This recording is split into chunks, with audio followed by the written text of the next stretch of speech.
Assalamualaikum warahmatullahi wabarakatuh. Kami dari kelompok 4 akan mempresentasikan mengenai persatuan dan kesatuan bangsa pada masa Orde Lama. Tapi sebelum itu, izinkan kami memperkenalkan diri terlebih dahulu. Perkenalkan, nama saya Sandi Junaidi.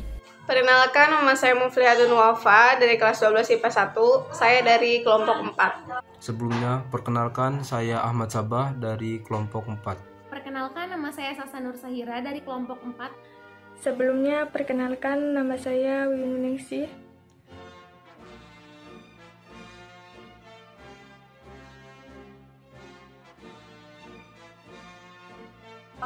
Di sini saya akan menjelaskan mengenai persatuan dan kesatuan bangsa Indonesia pada masa Orde Lama.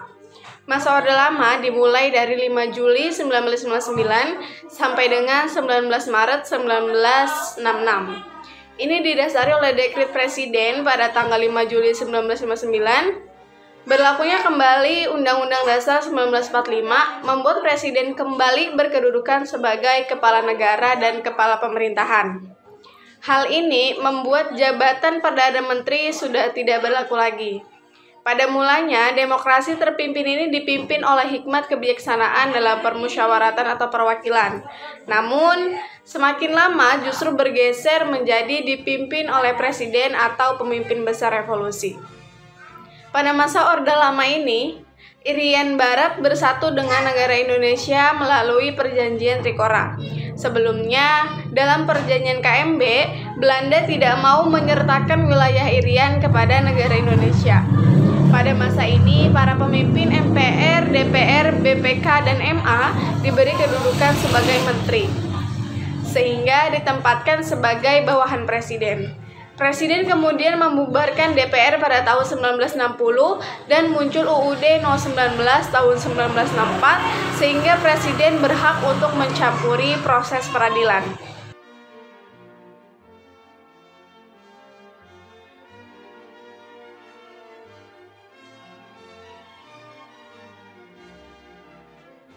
Kondisi persatuan dan kesatuan bangsa pada masa Orde Lama. Pemerintahan Indonesia pada masa Orde Lama. Sejak digunakan kembalinya Undang-Undang Dasar 1945 sebagai konstitusi negara yang berkedudukan sebagai asas penyelenggaraan negara, Presiden berkedudukan sebagai kepala negara dan kepala pemerintahan. Kemudian pada tanggal 9 Juli 1959, Presiden Soekarno membentuk Kabinet Kerja yang terdiri atas yang pertama, Kabinet Inti, terdiri atas seorang Perdana Menteri yang dijabat oleh seorang Presiden dan 10 Menteri. Yang kedua, Menteri-Menteri ex officio, yaitu pejabat-pejabat negara yang karena jabatannya diangkat sebagai menteri. Pejabat tersebut adalah Kepala Staf Angkatan Laut, Angkatan Darat, Angkatan Udara, Kepolisian Negara, Jaksa Agung, Ketua Dewan Perancang Nasional, dan Wakil Ketua Dewan Pertimbangan Agung. Yang ketiga, Menteri-Menteri muda sebanyak 60 orang. Pelaksanaan pemerintahan pada orde ini, meskipun berdasarkan Undang-Undang Dasar 1945, tetapi kenyataannya banyak terjadi penyimpangan terhadap Pancasila dan Undang-Undang Dasar 1945. Berikut ini adalah beberapa penyimpangan selama pelaksanaan demokrasi terpimpin. Yang pertama, membubarkan DPR hasil pemilu dan menggantikannya dengan membentuk DPR gotong royong atau yang disebut DPR GR, yang anggotanya diangkat dan diberhentikan oleh presiden.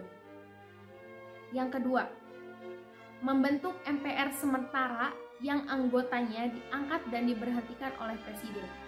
Yang ketiga, penetapan IR Soekarno sebagai presiden seumur hidup oleh MPRS.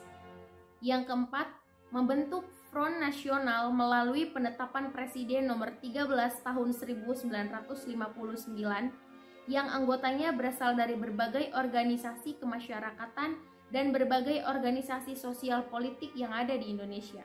Yang kelima, terjadinya pemerasan dalam penghayatan Pancasila. Pancasila yang berkedudukan sebagai dasar negara dan pandangan hidup bangsa diperas menjadi 3 unsur yang disebut Trisila. Kemudian Trisila ini diperas lagi menjadi 1 unsur yang disebut Ekasila. Ekasila inilah yang dimaksud sebagai Nasako atau bisa disebut nasionalis, agama, dan komunisme.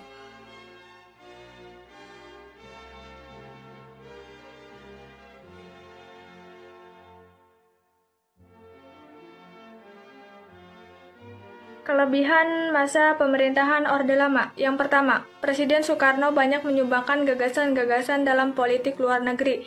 Yang kedua, Indonesia berhasil merebut kembali Irian Barat dari Belanda melalui jalur diplomasi dan militer.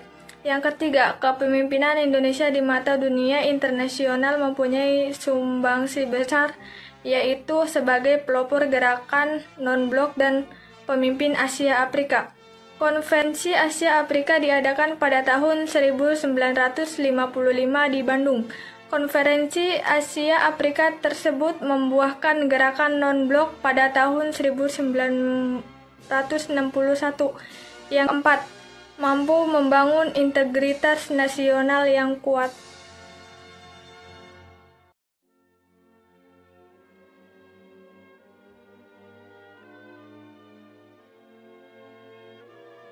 Kekurangan masa Orde Lama yang pertama adalah penataan kehidupan konstitusional yang tidak berjalan sebagaimana diatur dalam Undang-Undang Dasar 1945.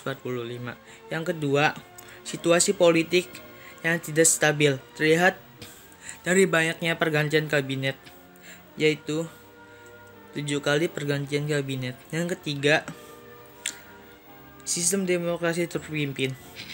Kekuasaan Presiden Soekarno yang sangat dominan sehingga kehidupan politik tidak tumbuh demokratis. Yang keempat,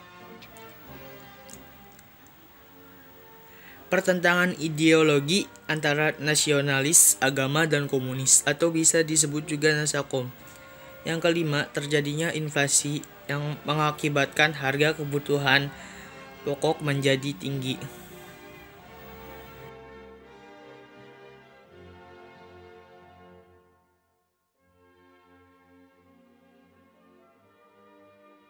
Pemberontakan yang terjadi pada masa Orde Lama. Pada masa Orde Lama terjadi beberapa pemberontakan yang dilatar belakangi oleh perebutan kekuasaan politik dan pemisah dari NKRI. Pemberontakan itu diantaranya sebagai berikut. 1. Peristiwa G30 SPKI. Peristiwa G30 SPKI pada tahun 1965 dan dimotori oleh Dipa Nusantara Adit atau DN Adit, pimpinan terakhir PKI. Ini terjadi pada malam hingga dini hari.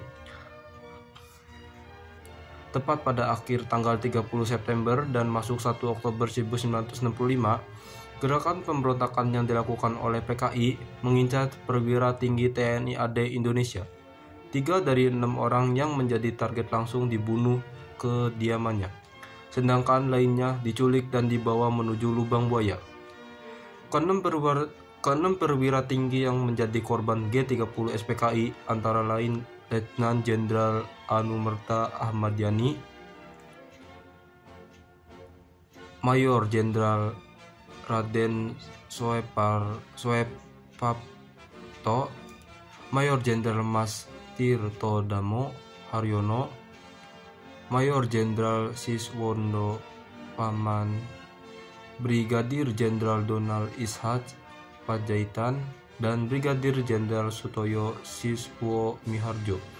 Tujuan pemberontakan ini adalah menggulingkan pemerintahan era Soekarno dan menggantikan negara Indonesia menjadi negara komunis. Seperti diketahui, PKI disebut memiliki lebih dari 3 juta anggota dan membuatnya menjadi partai komunis terbesar ketiga di dunia setelah RRC dan Uni Soviet. Pemberontakan OPM. Pemberontakan OPM adalah singkatan dari Organisasi Papua Merdeka, merupakan sebuah kelompok dan wadah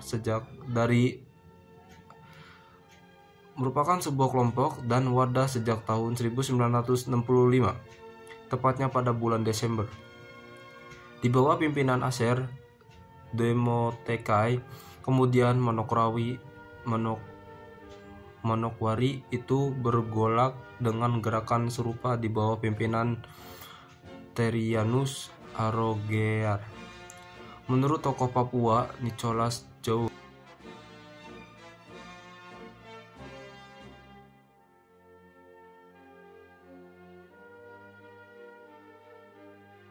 dari apa yang teman saya jelaskan barusan, dapat kita tarik kesimpulan bahwa masa Orde Lama berlangsung selama 7 tahun, dari 5 Juni tahun 1959 sampai dengan 11 Maret 1966. Terjadinya penyelewengan terhadap Pancasila dan Undang-Undang Dasar menyebabkan PKI tumbuh subur di Indonesia, yang pada akhirnya memberontak.